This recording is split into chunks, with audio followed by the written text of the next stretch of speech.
Tired of fantasy literature that caters only to wine-ounts and activists? Tired of love triangles and unlikable girl bosses? Tired of propaganda disguised as entertainment? If so, check the Guilds of Avlaan series, a series like no other ever written in the Western market, with cute and funny female leads and dashing male protagonists. This series is full of adventure and exciting landscapes. Do not let others decide what you enjoy.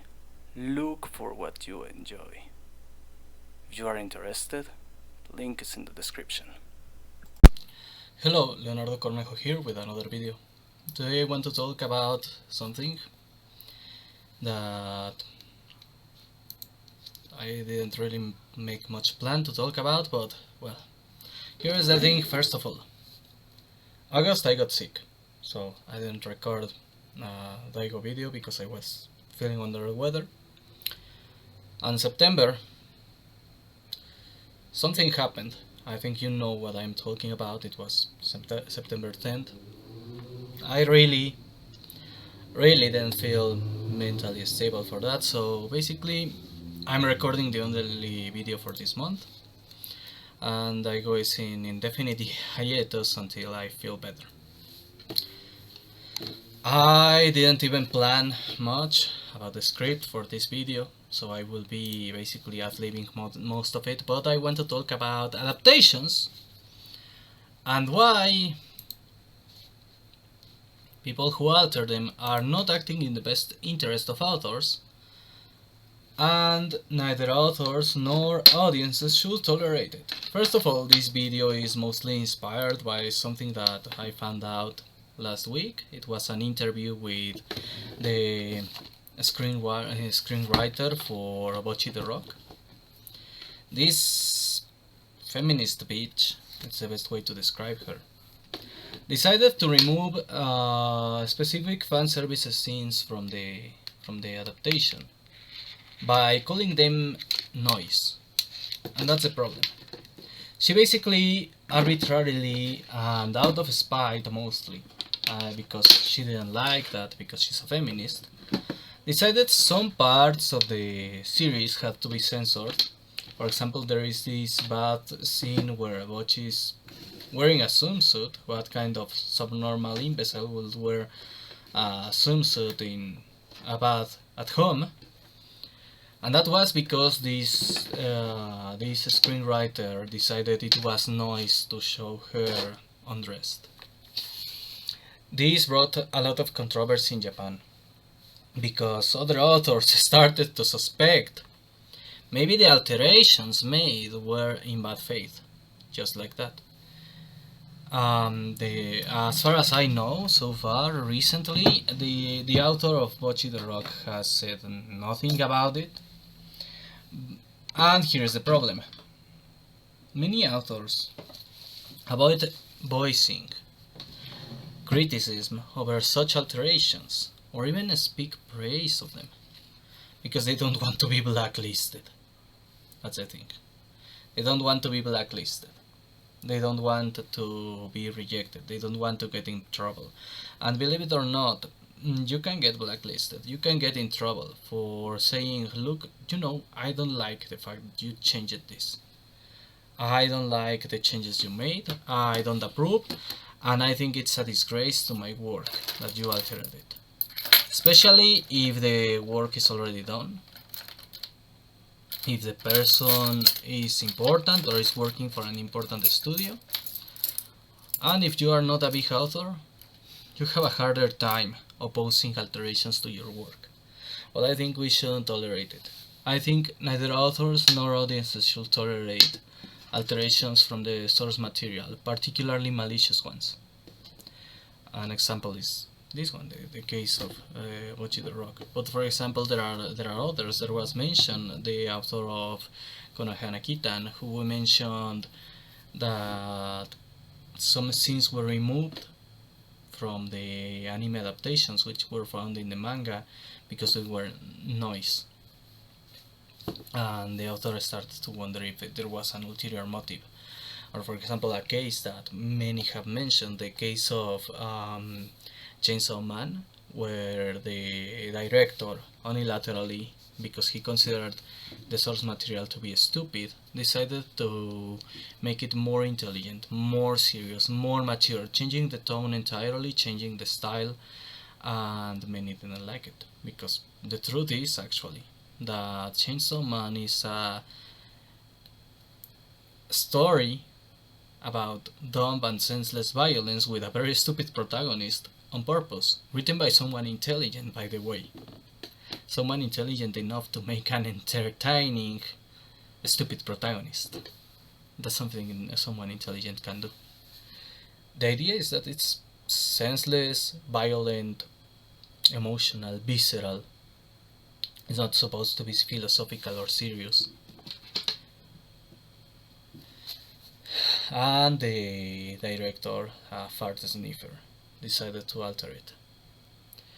Now, I feel compassion to creators who do it, who allow it to avoid getting in trouble, because I know it's not easy to negotiate sometimes. But I absolutely loathe those creators who sell out, who not only tolerate it but endorse it for ideological purposes or for economic purposes, like, for example, Neil Gaiman, the creator of Sandman, who basically erased a homage to a friend. One of his characters was a homage to a friend who passed away, and she was white because the person was white. It was based on a real person. Well, Neil Gaiman became a woke asshole and tolerated the fact that they raised up the character for political reasons. Endorsed it and supported it and even lied about it. That's unacceptable. That's unacceptable. I think authors who do that shouldn't be given a single cent, shouldn't be given support. Because we should be protective of our work. I am protective of our work. I have some tolerance to certain stylistic deviations from the canon, because I actually kind of like the idea of illustrators doing their thing, letting their imagination move freely, only following certain specific guidelines. And because I have patience, because I know some of my ideas are hard to understand and I am bad at drawing, so it's hard to transfer them to an example the illustrator can use. So I tolerate mistakes and I tolerate deviations that do not damage the canon. That's another part. I think deviations from the canon or alterations to the canon which do not damage the canon or even add to it. For example, I don't know, let's say you didn't explain something and in the adaptation someone from the direction team proposes to explain it. That's cool. You are adding to the canon, you are giving additional information, you are giving additional details. That's cool, that's not a problem. You are actually expanding from the canon. If it doesn't conflict with the canon, it's fine. The problem is when it conflicts with the canon, or when it is actively censorship or an alteration for political purposes. An example of alterations to the canon, which I consider, for example, acceptable, is the fact that, for example, in some anime, you don't have an explanation for something in the manga, but in the anime it is explained. And sometimes even the creator adds new things when the creator is allowed to interfere. For example, the Made in Abyss video game, you could say it's an alteration to the canon, because it adds things that were not there in the canon originally, but it does not really conflict with it. It adds to the canon. It expands the canon. I don't think that's a problem. I don't think it's a problem when the adaptation expands from the pre-existing canon. These kind of alterations are not a problem. Or, for example, one kind of alteration that I think it's tolerable, forgivable, but it's not that good, it's when, for example, the source material is left behind, it lags behind, and they need to conclude the story with a new story, with something that is separate from the source material, which for example happened with Shaman King and happened with Full Metal Alchemist, and created a lot of filler in Naruto. I think it's better when they deviate from the path the source material was taking, because there is no source material to adapt at that point, or wait, than to add filler. And the filler is also within acceptable parameters. Basically, it's the lesser option, but those alterations are acceptable. Filler or expanding to continue the story if it already went beyond the source material, that's forgivable. That's the thing, it's forgivable, not ideal, not the best. The best is a faithful adaptation to the canon of the source material. It's what I would want from my work. I wouldn't mind, for example, if someone decided to add something, an extra chapter. For example, I want to adapt Galena's Menagerie of Delicacies to a video game. It would be a video game with monster hunting elements and all that. But if when adapting it to a game, someone proposed side quests with additional elements, with additional story that does not conflict with the canon, that's fine. It's an alteration, yes, but it's acceptable. The problem is when the alteration conflicts with the canon of the source material, or when it is, as I said, actively censoring the source material. For example, with Bocchi The Rock, it's censorship. And I think authors shouldn't tolerate that. Authors who tolerate the other of kinds, catching up to the source material and not having what to adapt, or giving filler to have something to do while the source material catches up, or expanding, that's acceptable. That's forgivable in some cases, or entirely acceptable, or even desirable. When it expands from the source material, it's desirable because it's basically a creative work. It's basically expanding on creativity. It's growing the creativity, unless it damages the image of the source material. For example, if someone decides to add political propaganda, then it's not acceptable. As I said, if it respects the canon, if it respects the source material, it's acceptable. Otherwise, it's not. I think authors should learn to set their foot down and say, no, you are not going to censor this, you are not going to inject your politics in my work, you are not going to alter the character for your political agenda, you are not going to change the tone of the story to make it more philosophical for your personal interests. I think authors should should set their foot down, should have balls and say it. But what happens if, for example, the author was unaware, or forced, or in any way or other could not prevent this? That's where you, the audience, should act. You shouldn't tolerate it, especially if you notice. For example, in the case of Bocchi The Rock, it wasn't that easy to notice. Now that we noticed, we shouldn't tolerate it. We should push for the screenwriter to be blacklisted. Not just fired, blacklisted from the industry entirely and removed from the credits, and to have a remake of the censored episodes with the uncensored version, which is, for example, what happened with Chainsaw Man. The director was fired. And is no longer in the credits, and there is a new version of the adaptation which brings back the tone and the style of the original, which basically reconciles with the source material. And it's not, and the director who altered the source material for his personal ideas is no longer there. Is not listed in the credits, and it's not longer working there. He was fired. Well, in the case of Bocchi The Rock, since it was politically motivated, since it was censorship, it should also lead to blacklisting. It should be exactly what was done with Chainsaw Man. Additionally, blacklisting. And how do we accomplish that? Through exerting pressure as an audience, by complaining about the alterations, by rejecting the adaptation, by not consuming the adaptation anymore, by refusing to give money to the adaptation, and expressing why you are doing it, and not just refusing to give money, but saying it's because it did not respect the source material. That's where you, the audience, should be able to do something. Maybe it won't work all the time, maybe it won't always be effective, but there is a precedent. There is a historical precedent of it working, so it can work. Another example was with Sonic, that film adaptation.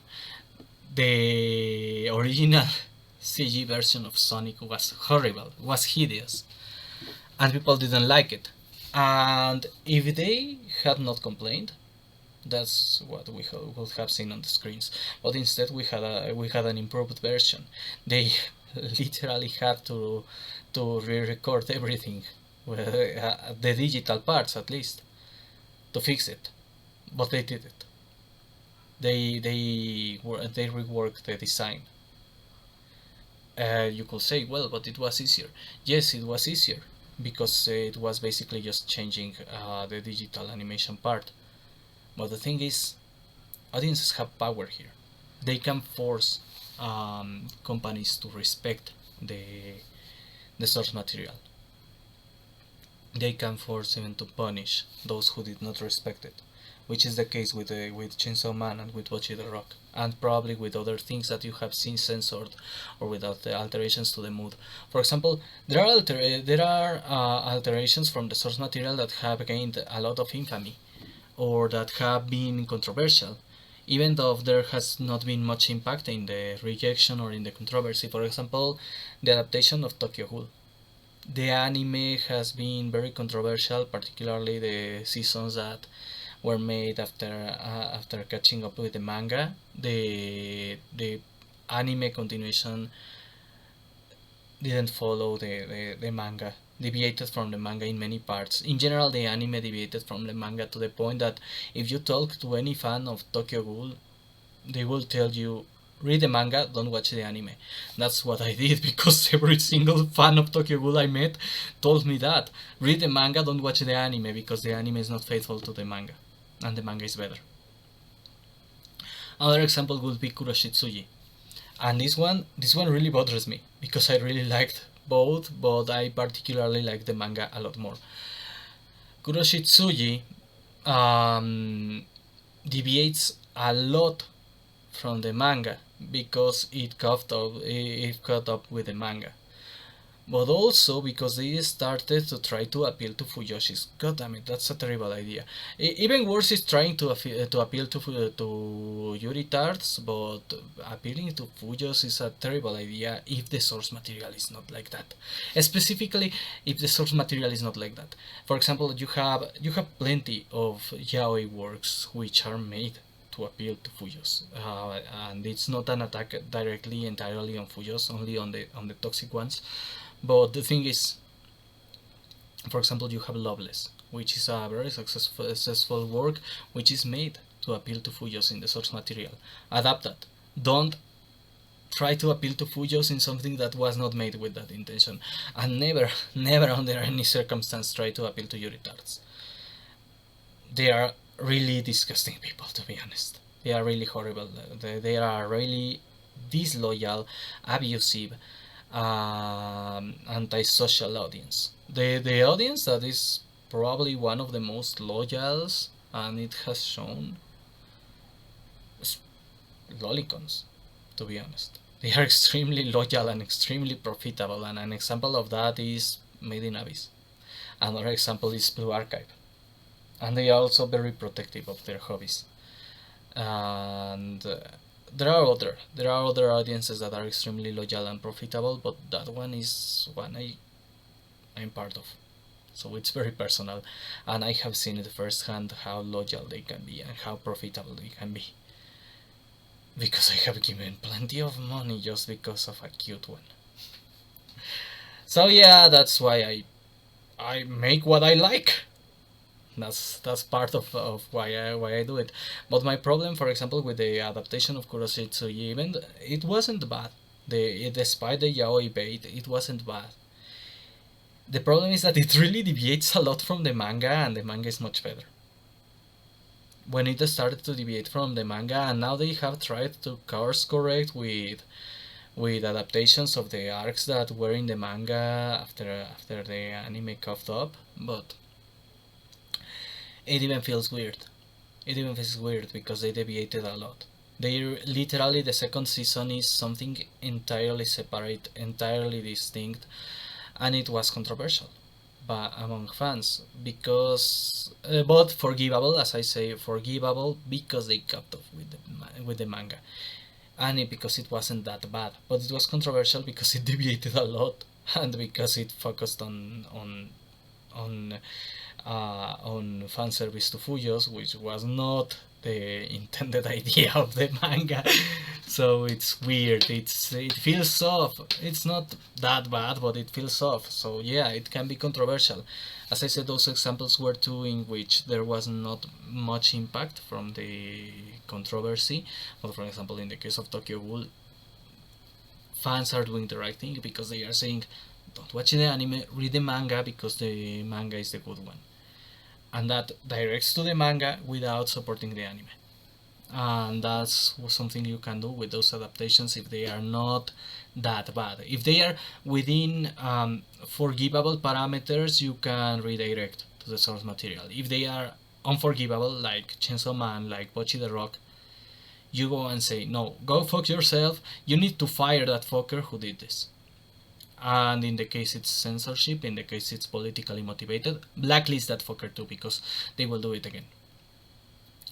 In the case that it's just an alteration for personal reasons or for pretentiousness, blacklisting is not necessary, but for at the first one, just fire, because they could learn from their mistakes. But when it is political, they won't.